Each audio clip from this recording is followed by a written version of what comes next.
കാണാനൊരു പെണ്ണ് വന്നിട്ടുണ്ട്. പെണ്ണോ?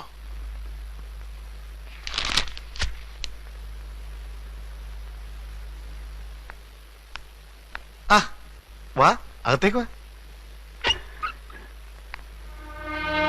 എന്താടി? ഏട്ടനെ കാണാൻ. നീ ഒറ്റയ്ക്ക് വന്നു?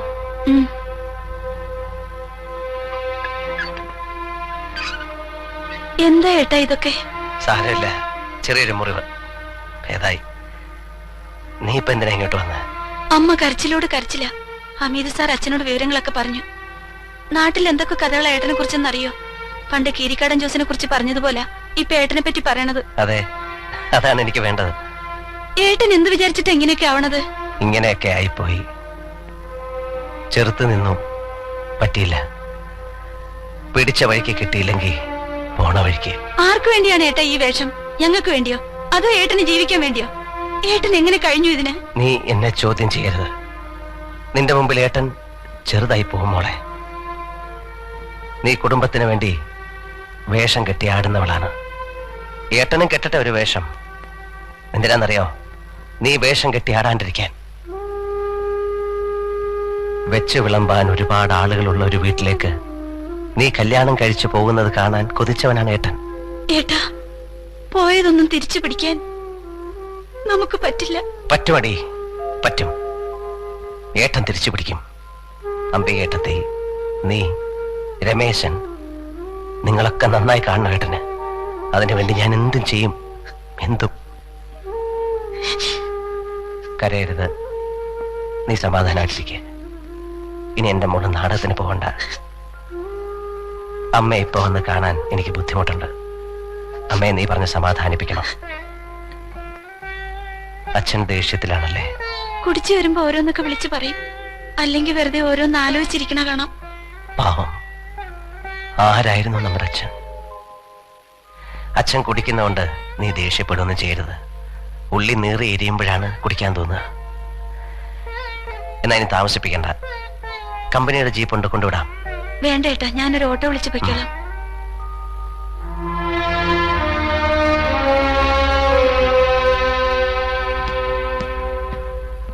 എന്താ പെങ്ങള് വിശേഷിച്ച്? ഒന്നുമില്ല.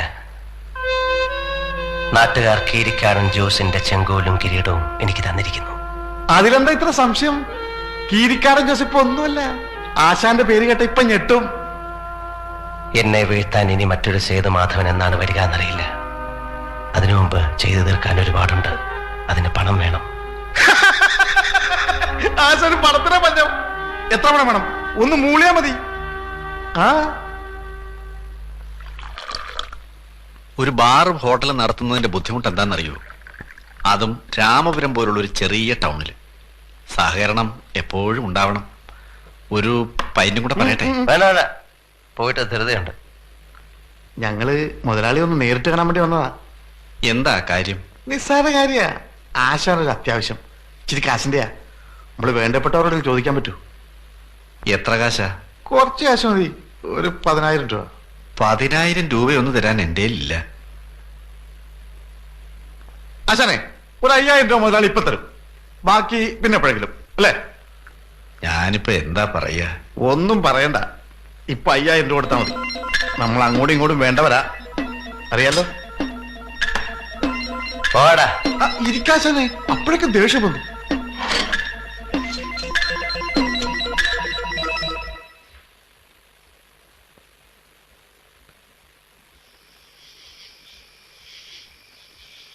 ആരത്? ഞാനാ. ആരാടി?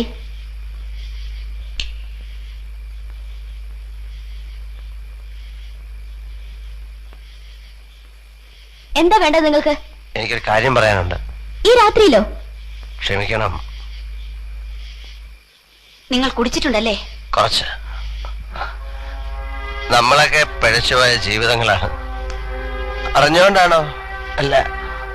ഒരു കോവിലകത്ത് ജനിച്ച നിങ്ങൾ ഇങ്ങനെ SI ആകാൻ ട്രെയിനിങ് ഓർഡർ കാത്തിരുന്ന ഞാൻ ഇങ്ങനെ.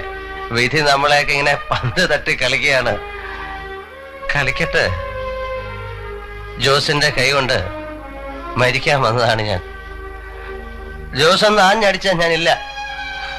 എന്നിട്ട് ഞാൻ കൊന്നു. എങ്ങനെ കഴിഞ്ഞു എന്ന് എനിക്കറിയില്ല. ഞാൻ കൊന്നു. ഇപ്പൊ ഇതൊക്കെ എന്തിനാ ഞങ്ങളോട് പറയണേ? നിങ്ങളെ ഞാൻ അനാഥരാക്കി. രണ്ടു ഭാഗത്തും നഷ്ടം തുല്യം. നിങ്ങൾക്ക് നിങ്ങളുടെ ജീവിതം, എനിക്ക് എന്റെ ജീവിതം. ഇത് പറയാനാണോ രാത്രി കള്ളും കുടിച്ചു വന്നത്? കുടിച്ചപ്പോ ഇവിടെ വരാനും ഇത്രയും പറയാനും ധൈര്യം ഉണ്ടായി. എന്താ? കുറച്ച് കാശ. ഇനി ഈ കുട്ടി നക്കാപ്പിച്ച കാശിനാ ജോലിക്ക് പോണ്ട. മേല ഒരുത്തനും നിങ്ങളുടെ നേരെ ഒന്നും മിണ്ടില്ല. ഞാൻ നോക്കിക്കോളാം എല്ലാം. ഓ, രക്ഷകർത്താവുകയാണോ? എന്റെ കടങ്ങൾ വീട്ടുകയാണ് ഞാൻ മൂലം നഷ്ടപ്പെട്ട എല്ലാവർക്കും തിരിച്ചു കൊടുക്കണം. നിങ്ങൾ കുറെ പണം തന്നാ ഞങ്ങൾക്ക് എല്ലാം തിരിച്ചു കിട്ടുമെന്നാ കരുതിയേ? ഒന്നും വേണ്ട, ഞങ്ങൾ എങ്ങനെയെങ്കിലും ജീവിച്ചോളാം. ഞങ്ങളെ ഉപദ്രവിക്കായിരുന്നാ മതി. അങ്ങനെ പറയരുത്. ഇത് വാങ്ങണം, എന്റെ ഒരു മനസ്സമാധാനത്തിന്. പണം തന്നാ നിങ്ങൾക്ക് മനസ്സമാധാനം കിട്ടും, എനിക്കത് കിട്ടില്ല. ഇനി നിങ്ങൾ ഇവിടെ വരരുത്. പ്രായപൂർത്തിയായൊരു മോളുണ്ട് എനിക്ക്. എന്റെ മോളായി ജനിച്ചു പോയതിന്റെ ചീത്തപ്പേര് വേണ്ടോളം ഉണ്ട് അവൾക്ക്. അതിന്റെ കൂടെ ഇപ്പോ നിങ്ങളെപ്പറ്റിയും.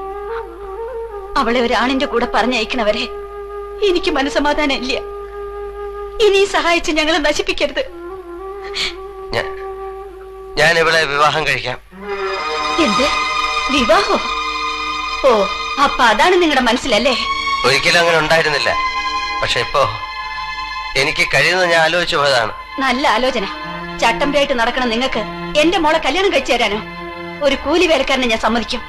ആയുസിന് പോലും ഉറപ്പില്ലാത്ത ഒരു ചട്ടമ്പിക്ക് ഞാൻ അവളെ കൊടുക്കില്ല. ഞാൻ അനുഭവിച്ചതാണ്. എന്റെ മോക്ക് ആ ജീവിതം വേണ്ട, കടന്നു പോണം. ഇനി പഠിക്കാത്ത കയറരുത് നിങ്ങള്.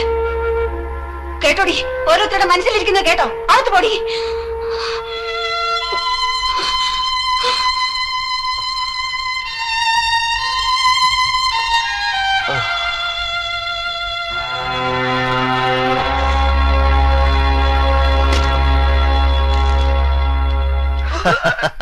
വേറെ ജോലിയോ? വേറെ എന്ത് ജോലി? നിങ്ങൾക്ക് ചെയ്യാൻ പറ്റുന്ന ഏറ്റവും നല്ല ജോലിയാണ് ഞാൻ തന്നേക്കുന്നത്. ഒരുത്തനും തരാത്ത കാശും തരുന്നുണ്ട്. അത് പോരാന്ന് പറഞ്ഞാ ബുദ്ധിമുട്ടാ. ഇനിയിപ്പോ നിങ്ങള് നമ്മുടെ ഒരാളായിട്ട് വെറുതെ ഇരുന്നാ മതി. ഇപ്പൊ രാമപുരം റേഞ്ച് ക്ലീനായി. ഷാപ്പുകളിലൊക്കെ നല്ല കച്ചവടമുണ്ട്. ഒരൊറ്റ കുഞ്ഞു പോലും മാറ്റാൻ ധൈര്യപ്പെടുന്നില്ല. കടം പോകുന്നില്ല.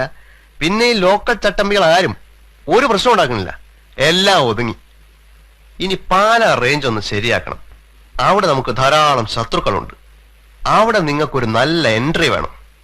രാമപുരം സേതു എന്ന് കേട്ടാ ഞെട്ടണം. അത്തരത്തിലൊരു ഇൻട്രൊഡക്ഷൻ അത് ഞങ്ങൾ കളിക്കി തരാം. നല്ലൊരു അനക്കം ഉണ്ടാക്കണം അവിടെ. മൂഴിക്കുളം കുമാരേട്ടന്റെ കുത്തകയായിരുന്നു ആ റേഞ്ച്. വാശിപ്പുറത്താ ഞാൻ അതും പിടിച്ചത്. നമ്മുടെ കീരിക്കാടൻ ജോസിന്റെ അനിയൻ ഒരു ആന്റണി ഉണ്ട്. ആന്റണി ആയിരുന്നു കുമാരേട്ടന്റെ ആള്. അറിയാം അറിയാം, കരടി. ഞങ്ങളൊക്കെ ഒരേ കളരിയാ. കരടി ഇപ്പൊ കണ്ണൂർ സെൻട്രൽ ജയിലല്ലേ? അതെ, അവനെ കുമാരേട്ടൻ പാലയിൽ ഇൻട്രൊഡ്യൂസ് ചെയ്തത് രണ്ടുപേരെ കൊല്ലിച്ചിട്ടാ. പട്ടാ പകൽ ജനം മുഴുവൻ നോക്കി നിൽക്കേ രണ്ടുപേരെ വെട്ടി കൈയും കാലും ഒക്കെ വേറെ വേറെയാക്കി. കേസ് വന്നപ്പോ സാക്ഷികളില്ല. ഉള്ളവരുടെ വഴിയോ 10 തരത്തില് കേസ് വെറുതെ വിട്ടു. പിന്നെ ആ കരടി തലശ്ശേരിക്ക് പോയത്. അവിടെ ഇതുപോലെ 2 കോണത്തിനെ തട്ടി. ആദ്യം അവന് ഊരാൻ പറ്റിയില്ല. കാശ് ചെലവാക്കണം, എന്നാലേ കൊലപാതക കേസിനൊക്കെ ഊരാൻ പറ്റൂ. ഒരു ദിവസം പാലയിലൊന്ന് പോയി കറങ്ങിച്ചു വാ. അവിടെ നമുക്ക് 1-2 പേരെ ഒതുക്കാനുണ്ട്. ആ വക ജോലിക്ക് ശമ്പളം കൂടാതെ നല്ല തുക തരും ഞാൻ. കേസും നടത്തും, കാശ് ചെലവാക്കി തന്നെ. അതെ. ആ, ഏതാ സാധനം? ഞാൻ പോരാ. അപ്പോ ഇന്നിനി രാമൂർത്തി പോകുന്നില്ലല്ലോ? ഇല്ല, ഇന്നൊന്ന് കൂടി സന്തോഷമായിട്ട് നാളെ പോവാം. മതി മതി മതി.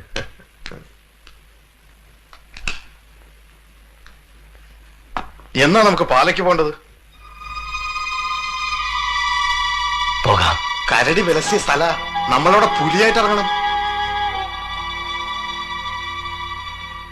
ആശാനെന്താ ഒരു മൂഡൌട്ട്? ഒന്നുമില്ല. കൊല്ലുന്നത് വെറും ഒരു തമാശ.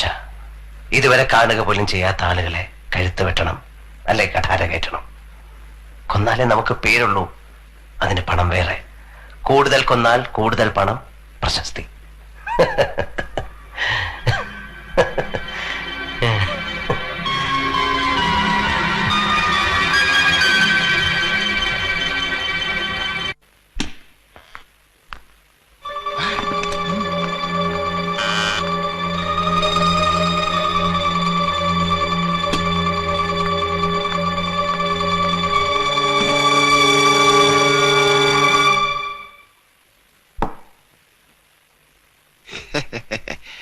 ഞാൻ പറഞ്ഞതാ. സാധനം എങ്ങനെ ഉണ്ട്?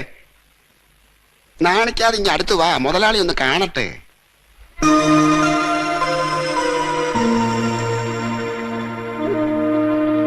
ഇവളെ ഞാൻ എവിടെയോ കണ്ടിട്ടുണ്ടല്ലോ.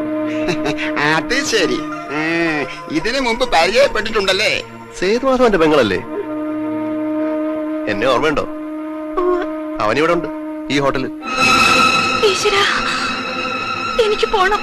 ഏട്ടൻ അറിഞ്ഞ? ഓ പിന്നെ, ചേട്ടൻ അറിഞ്ഞ അങ്ങ് ഒഴിഞ്ഞു പോയിക്കോളും. അങ്ങനെ ആ ബുദ്ധിയുള്ളവര്. നീ അങ്ങോട്ട് അടുത്ത് ചെന്നിരുന്നേ, ഇതൊക്കെ അങ്ങോട്ട് ഒഴിച്ചു കൊടുക്ക്. ആ ചെല്ലേ. എനിക്ക് പോണം. ഞാൻ വേറെ ദിവസം വരാം. നീ പേടിക്കൊന്നും വേണ്ട, അവൻ ഇങ്ങോട്ടൊന്നും വരാൻ പോകുന്നില്ലെന്നേ. ഇന്നും നാളെയും നമ്മൾ ഈ റൂമിൽ നിന്ന് പുറത്തോട്ട് ഇറങ്ങുന്നില്ല. പോരെ? അറിഞ്ഞാൽ തന്നെ റിഹേഴ്സലാന്നങ്ങ് പറയണം. ആ താമ്പോ, എന്നിട്ടാണ് ഞങ്ങൾക്ക് വാതിലടയ്ക്കാം.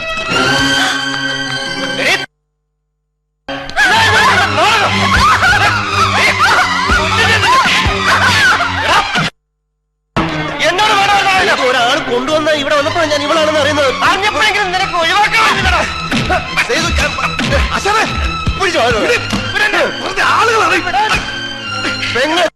ഞാനാണോടാ കുറ്റക്കാരൻ?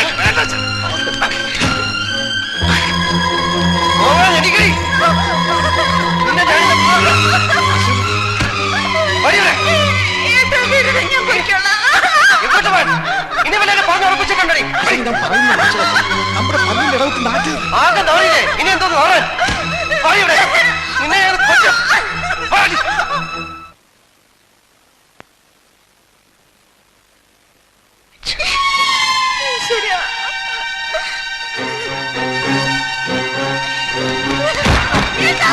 തുറക്കാൻ, വാതില് തുറക്കാൻ. തുറന്നില്ലെങ്കിൽ ഞാൻ ചവിട്ടി പൊളിക്കും. വാതില് തുറക്കാൻ. എല്ലാം അറിഞ്ഞുകൊണ്ടാണല്ലേ? നിങ്ങളാണോ അച്ഛൻ? നിങ്ങളാണ് ഞങ്ങളുടെ അച്ഛൻ. നിങ്ങളാണ് ഞാൻ അച്ഛാന്ന് വിളിച്ചത്, സ്നേഹിച്ചത്, മാനിച്ചത്, ആരാധിച്ചത്.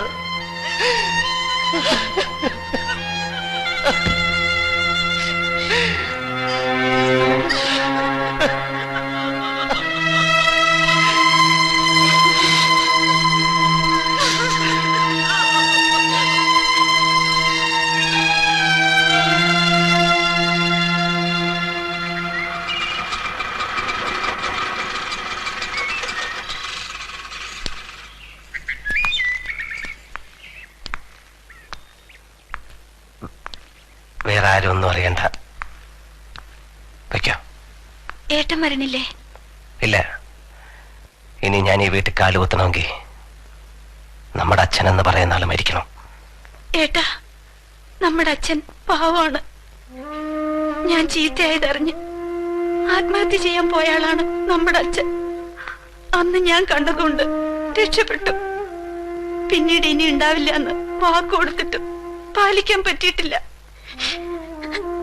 എന്റെ ഉറപ്പിലാണ് രമേശൻ പഠിക്കണത്. അവനെങ്കിലും നന്നാവട്ടെ എന്ന് കരുതി. പിന്നീട് അറിഞ്ഞിട്ടും അറിയാത്ത ഭാവത്തിലിരുന്ന് ഒരുങ്ങുന്ന നമ്മുടെ അച്ഛനെ ഞാൻ കണ്ടിട്ടുണ്ട്. ഞാനാണ് ക്രൂരത കാണിച്ചത്. നിർബന്ധിച്ചു കൊണ്ടോ കൂട്ടിന്.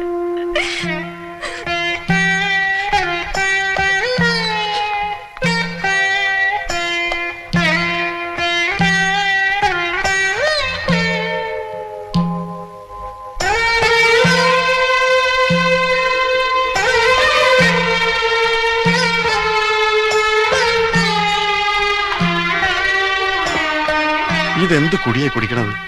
വന്ന് കയറിയപ്പോൾ തുടങ്ങിയതാണല്ലോ. അടങ്ങണില്ല. എന്നിട്ടും നെഞ്ചിലെ തീ കത്തുകയാണ്. ഓ ഈശ്വര, ഇതിന് മാത്രം എന്ത് പാപമാണ് ഞാൻ ചെയ്തത്? വിഷമിക്കണ്ട ആശാനെ, എല്ലാവരുടെ ഉള്ളിലുണ്ട് തീ. എന്റെ ഉമ്മ ആരാണെന്നറിയാമോ? കൊല്ലത്ത് ചിന്നക്കടയിൽ ഒരു ലോറി ബീവാത്തുണ്ട്. ലോറിക്കാർക്കൊക്കെ അറിയാം. ആ ഉമ്മയുടെ മോന. കൊല്ലത്ത് പോകാൻ എനിക്ക് പേടിയാ. ഇപ്പോഴും ഉണ്ട് എൻ്റെ ഉമ്മ, വയസ്സായിട്ടും. എന്നെ കാണുമ്പോൾ എല്ലാവർക്കും ഒരു തമാശയാ. പക്ഷെ എൻ്റെ ഉള്ളിൽ